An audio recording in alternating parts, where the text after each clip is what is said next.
Hello students, आज हम discuss करने वाले हैं एक डाउट प्रॉब्लम।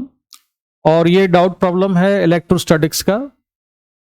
तो इस क्वेश्चन को हम डिस्कस कर लेते हैं। ये रहा क्वेश्चन आपके सामने। ये क्वेश्चन है। क्वेश्चन में क्या हो रहा है? The inner and outer of 3 concentric conducting shells of radii A B and C are earthed. यानी कि 3 कॉन्सेंट्रिक कंडक्टिंग शेल हैं जिनमें से इनर और आउटर को क्या किया है? अर्थ किया हुआ है। The inner and outer of 3 concentric conducting shells of radii A B and C are earthed. जो सबसे छोटा वाला है उसकी रेडियस कितनी है? ए के बराबर है। मिडिल शेल की रेडियस है B and radius of the outer shell is C. The middle shell consist of 2 hemispheres in contact. जो मिडिल शेल है वो 2 हेमीस्फीयर से मिला के बना हुआ है। यानी कि जो मिडिल शेल है वो एक सिंगल यूनिट नहीं है, वो 2 हेमीस्फीयर को ज्वाइन करके कांटेक्ट में लाके बनाया गया है। ये कांटेक्ट में है, यानी कि ये सेपरेट भी हो सकते हैं। Consist of 2 hemispheres in contact and is charged positively. और मिडिल शेल को पॉजिटिवली चार्ज किया गया है। तो अभी तक के क्वेश्चन से हमने क्या समझा? अभी तक के क्वेश्चन से हमने ये समझा कि 3 कंसेंट्रिक कंडक्टिंग स्फीयर्स हैं जिसमें से इनर और आउटर मोस्ट शेल की अर्थिंग की हुई है। मिडिल शेल बना हुआ है 2 हेमीस्फीयर से। वो हेमीस्फीयर आपस में कांटेक्ट में है और उसकी रेडियस कितनी है? बी के बराबर है। ये हेमीस्फीयर सेपरेट भी हो सकते हैं, ठीक है। और मिडिल शेल को कैसा चार्ज दिया हुआ है? पॉजिटिव चार्ज दिया हुआ है। चार्ज का डिस्ट्रीब्यूशन यूनिफॉर्म है। फिर आगे क्वेश्चन क्या कहता है? Show that the 2 parts of the hemisphere will not separate if a greater than bc upon 2c minus b। अगर ये कंडीशन सेटिस्फाई हो जाती है तो ये जो दोनों पार्ट्स हैं ये सेपरेट नहीं होंगे, अदरवाइज ये सेपरेट हो जाएंगे, ठीक है। सेपरेट क्यों हो जाएंगे? ये दोनों इसलिए सेपरेट हो जाएंगे कि दोनों पर जो चार्ज है वो कैसा चार्ज है? हेमीस्फीयर पर पॉजिटिव चार्ज है। और इस पॉजिटिव चार्ज की वजह से जो रिपल्सिव फोर्स लग रहा होगा वो रिपल्सिव फोर्स की वजह से ये सेपरेट हो जाएंगे। तो इनको एक साथ रखने के लिए to keep these 2 hemispheres together there must be some attractive force also। तो वो कहां से आएगा, क्यों आएगा, उसके बारे में हम अभी डिस्कशन करते हैं। तो सबसे पहले तो हम इस डायग्राम को पर नजर डाल लेते हैं। रेडियस ए है स्मॉलर स्फीयर का, मिडिल का रेडियस बी है और आउटर मोस्ट शेल का रेडियस सी के बराबर है। इनर मोस्ट और आउटर मोस्ट की अर्थिंग की हुई है, यानी कि इनर मोस्ट शेल का पोटेंशियल 0 है और आउटर मोस्ट का भी पोटेंशियल 0 है। एक चीज और हम याद रखेंगे कि अगर किसी शेल का पोटेंशियल 0 है तो उसका मतलब ये नहीं होता है कि उस पर चार्ज भी 0 है। उस पर चार्ज हो भी सकता है और नहीं भी हो सकता है। तो क्वेश्चन को सॉल्व करने के लिए पहले मैं जरा अपने आप को थोड़ा सा हाइड कर लेता हूं जिससे कि ऑब्स्ट्रक्शन ना हो क्वेश्चन सॉल्व करने में। आपको पीछे जो लिखा है वो भी दिखता रहे और मैं भी दिखता रहूं, ठीक है। अब ठीक है। अब मैं इसके बाद एक डायग्राम बना लेता हूं यहां पर। और ये डायग्राम है ये तीनों कंसेंट्रिक स्फेरिकल शेल थे, उन्हीं का ये डायग्राम है। बस चार्ज का डिस्ट्रीब्यूशन हमने अज्यूम कर लिया है कि इनर मोस्ट शेल पर जो चार्ज है वो कितना है? Q1 है। मिडिल शेल पर चार्ज प्लस Q है, जैसा कि क्वेश्चन में कहा गया था कि मिडिल शेल को पॉजिटिव चार्ज दिया है तो हमने पॉजिटिव चार्ज ले लिया। और आउटर मोस्ट शेल पर चार्ज की वैल्यू कितनी है? Q2 के बराबर है, ठीक है। अब हम इसमें क्या कंडीशन लगा सकते हैं? इसमें एक कंडीशन तो हम ये लगा सकते हैं कि जो आउटर मोस्ट शेल है उसका पोटेंशियल कितना है? 0 है। तो मैंने इन स्फीयर को भी नाम दे दिया है शेल को कि इनर मोस्ट का नाम है ए, मिडिल शेल है बी और आउटर मोस्ट शेल का नाम क्या है? सी है। तो potential of outer most shell C is 0। तो तीनों चार्जेस की वजह से यहां पर नेट पोटेंशियल कितना लिख दिया हमने? 0। के Q1 बाई सी, के Q बाई सी और के Q2 बाई सी, ये इन तीनों Q1 कैपिटल Q और स्मॉल Q2 इसका कंट्रीब्यूशन है पोटेंशियल में और ये किसके बराबर है? 0। तो यहां से हमको क्या इक्वेशन मिलेगी उस इक्वेशन को हम लिख लेते हैं। यहां से जो इक्वेशन हमको मिलती है वो ये है Q1 plus Q2 equal to minus Q के बराबर, ठीक। ये एक इक्वेशन आ गई। अब हम पोटेंशियल 0 करेंगे इनर शेल का। तो इनर शेल का अगर हम पोटेंशियल 0 करें तो हमको क्या मिलता है? इनर शेल का पोटेंशियल अगर हम 0 करते हैं तो इसके खुद के चार्ज Q1 की वजह से इसका पोटेंशियल कितना है? के Q1 by A. Middle shell के चार्ज की वजह से इनर शेल का पोटेंशियल कितना है, के कैपिटल क्यू अपॉन बी, और आउटर मोस्ट शेल पर जो चार्ज है Q2 उसकी वजह से इनर मोस्ट का पोटेंशियल कितना है, के Q2 अपॉन सी के बराबर। और ये तीनों टर्म मिला के होनी चाहिए zero, because net potential of the inner sphere is zero. तो इसको हमने जीरो कर दिया। इससे एक इक्वेशन आ जाएगी, इसको सिंप्लीफाई करके एक इक्वेशन ये आ जाती है। अब इस क्वेश्चन को सॉल्व करने के लिए हमें जरूरत पड़ेगी चार्ज Q1 की। तो हम दोनों इक्वेशन को सॉल्व करते हैं और Q1 की वैल्यू निकाल लेते हैं। Q1 की वैल्यू किसकी टर्म्स में निकाल लेंगे, कैपिटल Q की टर्म्स में। तो इन दोनों को सॉल्व करें तो इक्वेशन 1 और 2 की हेल्प से Q1 की वैल्यू हो जाती है minus capital Q into c minus b into a upon c minus a into B. इसको हमने नाम दिया इक्वेशन नंबर 3 का। ठीक, इतना काम हो गया। अब ध्यान दो, जो इनर शेल है उस इनर शेल पर कैसा चार्ज आएगा, नेगेटिव चार्ज आएगा। इनर शेल पर जो चार्ज आएगा वो नेगेटिव चार्ज आएगा। तो इनर शेल पर नेगेटिव चार्ज आएगा, तो इस Q1 चार्ज की वजह से जो इलेक्ट्रिक फील्ड होगी वो मिडिल शेल पर अट्रैक्टिव फोर्स लगाएगी। तो बेसिक चीज ये है कि मिडिल शेल पर इनर शेल के चार्ज की वजह से जो अट्रैक्टिव फोर्स लग रहा है वो अट्रैक्टिव फोर्स रिपल्सिव फोर्स से बड़ा होना चाहिए। रिपल्सिव फोर्स कौन डेवलप कर रहा है, रिपल्सिव फोर्स डेवलप हो रहा है इस पर जो पॉजिटिव चार्ज है उसकी वजह से। मिडिल शेल के पॉजिटिव चार्ज की वजह से दोनों हेमिस्फीयर एक दूसरे को रिपेल कर रहे हैं और वो अलग हो जाएंगे। लेकिन जो इनर शेल पर नेगेटिव चार्ज है उसकी वजह से अट्रैक्टिव फोर्स लगेगा और वो अट्रैक्टिव फोर्स की वजह से ये कांटेक्ट में बने रहेंगे। तो which force must be greater, obviously force due to negative charge Q1 must be greater on the hemisphere. चलिए अब आगे बढ़ते हैं, हम इसको कैसे सॉल्व करेंगे। तो पहले तो हम रिपल्सिव फोर्स कैलकुलेट करते हैं कितना आएगा। तो मैं नेक्स्ट पेज पर आ गया हूं। Q1 चार्ज की मुझे जरूरत है इसलिए मैंने Q1 को यहां लिखा हुआ है। ये मिडिल शेल को मैंने यहां से अलग से बना लिया। इसके जो दो पार्ट्स हैं यहाँ पे छोटा सा गैप इसलिए दिखाया हुआ है कि आपको ये क्लियर रहे कि मिडिल शेल के जो दो हेमिस्फीयर हैं वो आपस में कांटेक्ट में है। तो थोड़ा सा गैप दिखाया हुआ है, लेकिन एक्चुअल में ये दोनों कांटेक्ट में है। ठीक है। अब हमने ये पढ़ा हुआ है कि अगर किसी चार्ज स्फीयर को के सरफेस पर सरफेस चार्ज डेंसिटी अगर सिग्मा के बराबर है तो उसके सरफेस पर जो इलेक्ट्रोस्टैटिक प्रेशर होता है उस इलेक्ट्रोस्टैटिक प्रेशर का फॉर्मूला होता है sigma square by 2 epsilon naught. तो sigma square by 2 epsilon naught इतना इलेक्ट्रोस्टैटिक प्रेशर है और हेमिस्फीयर पर उस प्रेशर की वजह से जो फोर्स निकालना है तो फोर्स कितना आएगा, प्रेशर इनटू एरिया। तो अगर हमको हॉरिजॉन्टल फोर्स निकालना है तो उसका प्रोजेक्टेड एरिया लेना पड़ेगा हेमिस्फीयर का। तो हेमिस्फीयर का प्रोजेक्टेड एरिया कितना है, पाई बी स्क्वायर के बराबर है। तो जो हॉरिजॉन्टल फोर्स लगेगा वो है sigma square upon 2 epsilon not, ये तो हुआ प्रेशर, और ये एरिया से हमने मल्टीप्लाई किया पाई बी स्क्वायर, राइट। तो ये हॉरिजॉन्टल फोर्स निकाल लिया। ये कैसा फोर्स है, रिपल्सिव फोर्स है। इस फोर्स की वजह से ये जो हेमिस्फीयर है ये दोनों हेमिस्फीयर एक दूसरे से दूर जाने की कोशिश कर रहे हैं।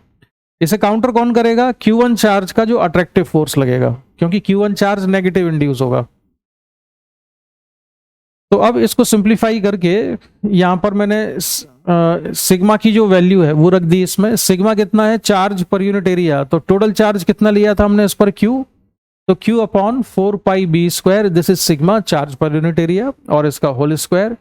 पाई बी स्क्वायर यहां पर था वो एज इट इज लिखा हुआ है, और जो 2 एप्सिलॉन नॉट था डिनोमिनेटर में वो ये एज इट इज लिखा हुआ है। इसको फर्दर सिंप्लीफाई कर दें तो जो एक्सप्रेशन आएगा ये आएगा Q स्क्वायर अपॉन 32 पाई एप्सिलॉन नॉट बी स्क्वायर। इसको हमने इक्वेशन नंबर 4 नाम दे दिया है। ठीक है, तो ये हुई इक्वेशन नंबर 4। अब हम अट्रैक्टिव फोर्स जो Q1 चार्ज की वजह से लगेगा उस अट्रैक्टिव फोर्स को कैलकुलेट करेंगे। तो electric field due to sphere A exert attractive force on sphere B और मिडिल स्फीयर। तो यहां पर ये मैंने मिडिल स्फीयर बनाया, और मिडिल स्फीयर का एक छोटा सा एलिमेंट एरिया का मैंने कंसिडर किया ds। दोबारा आपको यहां बना के दिखा देता हूं। ये मैं मान लूंगा कि ये मिडिल शेल है। ठीक है, आप कॉन्सेप्ट समझना, ये मिडिल शेल है और इसका एक छोटा सा एरिया मैं कंसिडर करता हूं ds। तो इस छोटे से एरिया पर Q1 चार्ज की वजह से जो इलेक्ट्रिक फील्ड होगा वो इलेक्ट्रिक फील्ड का फोर्स हो जाएगा E1 ये इलेक्ट्रिक फील्ड है, into charge on the element ds, तो इस पे चार्ज कितना होगा सिग्मा ds। तो जो फोर्स लग रहा है वो है E1 इंटू सिग्मा ds के बराबर।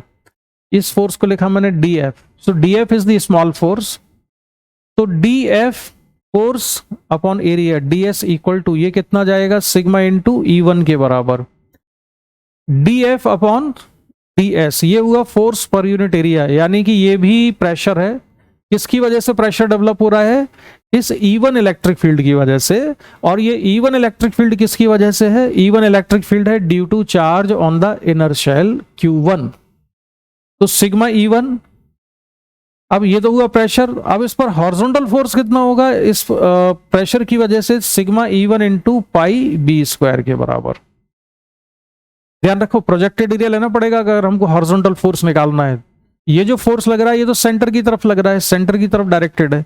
अगर हमको फोर्स चाहिए हॉरिजॉन्टल डायरेक्शन में, एक एलिमेंट में यहां पर भी ले लूं तो ये फोर्स लग रहा होगा, ये हॉरिजॉन्टल कंपोनेंट आएगा लेफ्ट साइड, ये वर्टिकल कंपोनेंट सारे कैंसिल होंगे और हॉरिजॉन्टल फोर्स आएगा sigma E1 into pi B square के बराबर। Pi B square projected area है, ये आपने फ्लूइड मैकेनिक्स में यूज की, सबसे पहले 11th क्लास में पढ़ा होगा।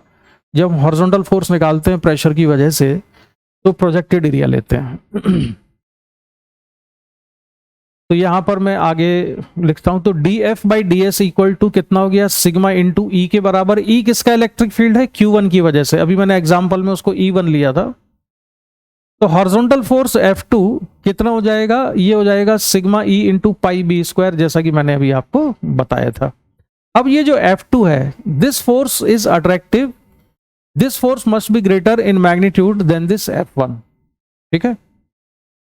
अब मैं इसमें वैल्यू सब्स्टिट्यूट कर रहा हूं, जो सिग्मा है इसकी value Q upon 4 pi B square. ये सिग्मा किस पर है, surface charge density middle shell पर। E किसका इलेक्ट्रिक फील्ड है, electric field produced by the inner shell at the surface of middle shell, तो Q1 upon 4 pi epsilon naught b square, और ये projected area pi B square. इसको simplify करने पर F2 की वैल्यू इतनी आ जाती है, F2 equal to q square c minus b into a upon 16 pi epsilon naught c minus a b cube के बराबर।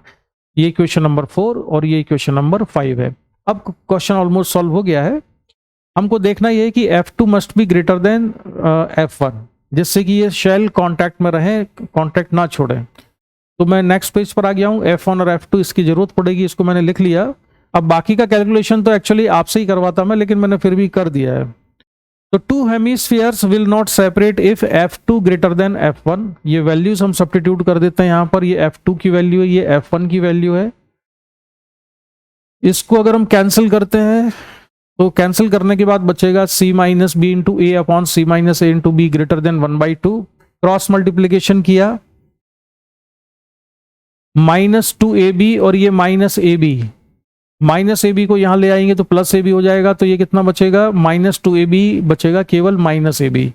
तो 2ac -ab greater than 2bc, यहां से a कॉमन निकालो तो ब्रैकेट में बचेगा 2c - b greater than bc, और a ग्रेटर देन आ जाएगा bc अपॉन 2c - b। तो दोनों हेमिस्फीयर सेपरेट नहीं होंगे अगर यहां से a greater than bc upon 2c - b आ जाए, and this is the answer of this question. यही हमको प्रूव करना था। अब एक चीज देखो, इस क्वेश्चन को मैंने काफी डिटेल में जाके सॉल्व किया है। इस क्वेश्चन का मैं एक छोटा सोल्यूशन भी दे सकता हूं। छोटा सोल्यूशन कहां से दे सकता हूं मैं वापस आता हूं जरा। Q1 की वैल्यू जो हमने कैलकुलेट की थी, वहां तक हमने Q1 की वैल्यू निकाल ली थी, इसमें ये Q1 आ गया। इसके बाद जो सोल्यूशन है, हम चाहे तो छोटा भी कर सकते थे। ऐसे कर सकते थे कि ये मिडिल शेल है और मिडिल शेल का ये राइट साइड में हेमिस्फीयर है। एक छोटा सा एलिमेंट हमने कंसिडर किया ds, इस पर चार्ज कितना होगा, सिग्मा ds। यहां पर इलेक्ट्रोस्टैटिक प्रेशर जो पॉजिटिव चार्ज की वजह से है, मिडिल शेल के चार्ज की वजह से है, उसकी वजह से जो फोर्स लगेगा वो होगा सिग्मा ds। ये चार्ज है, ठीक है। और इलेक्ट्रिक फील्ड कितना होगा उसकी वजह से, या इलेक्ट्रोस्टैटिक प्रेशर से निकालो। इलेक्ट्रोस्टैटिक प्रेशर कितना है, sigma square by 2 epsilon naught, और एरिया से मल्टीप्लाई कर दिया तो ये ds। ये हो गया sigma square by 2 epsilon electrostatic pressure into area ds। तो ये फोर्स लग रहा है, ये फोर्स किस डायरेक्शन में है, इधर F1। और जो अट्रैक्टिव फोर्स लगेगा इलेक्ट्रिक फील्ड E की वजह से जो कि Q1 ने प्रोड्यूस की है, तो वो फोर्स हो जाएगा सिग्मा ds इंटू E। अब बड़ा फोर्स होना चाहिए ये वाला, ठीक है। तो अब यहां से ds कैंसिल कर देंगे, एक सिग्मा कैंसिल हो जाएगा, तो यहां से रिलेशन बचेगा E greater than sigma by 2 epsilon not. अब प्रोजेक्टेड एरिया वगैरह लेने की जरूरत नहीं है, अब यहीं हम E की वैल्यू सब्स्टिट्यूट कर देते हैं, तो E हो जाएगा 1/4 पाई एप्सिलॉन नॉट और Q1 upon b square greater than sigma by 2 epsilon naught. Sigma कितना होगा, Q upon 4 pi B square, और ये 1/2 एप्सिलॉन नॉट को मैंने यहीं रख दिया। इसको अगर हम सिंप्लीफाई करें तो सिंप्लीफाई करने पर बचेगा Q1 greater than Q by 2, और Q1 की वैल्यू सब्स्टिट्यूट कर देते हैं। तो Q1 ऊपर आप देख रहे हैं ये लिखा हुआ है Q into c minus b upon c minus a into a upon b greater than Q by 2। तो Q से Q कैंसिल हो जाएगा और क्रॉस मल्टीप्लाई कर दें हम इसको, तो ये हो जाएगा 2AC minus 2AB greater than BC minus AB, ठीक है। फिर यहां से आ गया 2AC minus AB greater than BC, और यहां से A कॉमन ले लें तो क्या बचता है, A greater than BC upon 2C minus B के बराबर। तो ये थोड़ा जल्दी प्रूफ हो गया, लेकिन मैंने इनिशियली फर्स्ट टाइम में ये मेथड इसलिए नहीं बताया कि आपको लगता कि ये मैंने केवल DS लेके कैसे सॉल्व कर दिया, केवल एक छोटे से एलिमेंट पर लेके कैसे सॉल्व कर दिया है, ठीक है। तो पहले आप जो थॉरो सॉल्यूशन मैंने किया है, डिटेल में सॉल्यूशन किया है, उसको गो थ्रू करो, और उसके बाद छोटा सॉल्यूशन ये भी इसका हो सकता है। तो मुझे लगता है कि ये जो क्वेश्चन है जो मैंने अभी डिस्कस किया, ये आपको समझ में आ गया होगा। इसके बाद भी अगर कोई डाउट रहता है तो आप मुझे व्हाट्सएप पर मैसेज कर सकते हो।